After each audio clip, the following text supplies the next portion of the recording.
62, I'm years 62 young, old. I never had a job. I just go live where there's an economy. wow. As consumers, that's what you need if you have a product or service, someone who can buy it. So you weren't looking for a check or a job. Never. You was looking for a consumer. I'm looking for some money.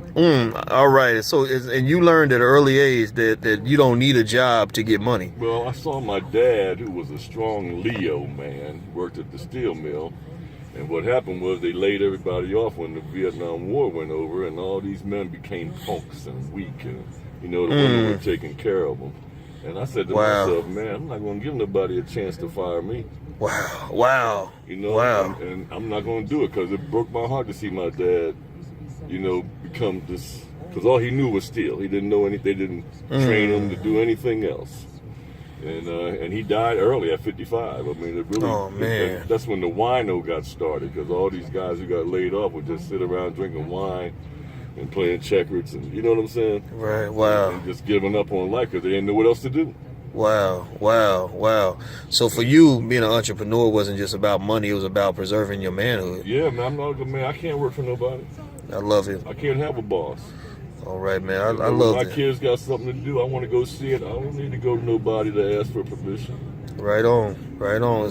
So did you feel like the majority of the men have that mindset? Do you think it's the opposite, that the majority? Well, I think we mess our little man up because we tell them to get a job, we tell them they need to work, and those are slave terms. We need to tell our young kids, you need to make some money. And so their minds will open up and they can start innovating, because it's hard to get a job when 10 million people are applying for the same job. And we do this to our kids, man, and these kids almost like, I'd rather go smoke some weed. Wow.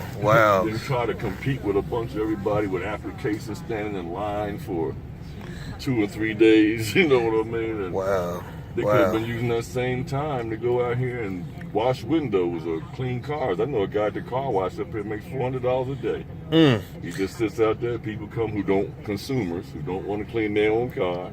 Wow.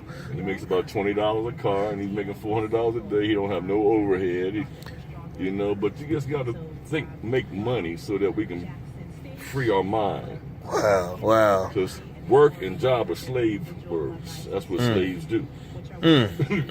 Wow, man, you preaching. It's funny. Did you catch the speech I gave? No, I didn't. That's what's funny. You didn't hear the speech. I was talking about this, but you didn't hear preaching. I know Ron. I'm his personal assistant. So okay. Ron's from Oakland. I'm from Philly. I'm Malcolm X. He's Black Panther. Wow. So we get it, man. We're just trying to get everybody else to get it. Well, you preaching to me, man, and I learned a lot of my manhood from the big brothers like yourself that teach me what manhood really looks like.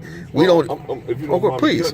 I do taxes, and the people who work for all these years, man, by the time they get retired, they're so beat up from working all them years, and they ain't making as much money, and they're like the slave that you said, you're free now.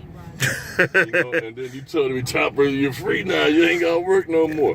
And they got to figure out what to do with 10 hours a day. Wow. And that ain't easy. And no skill in terms of how to make their own money. How to do something else. Wow, so man. Then they end up working at Walmart.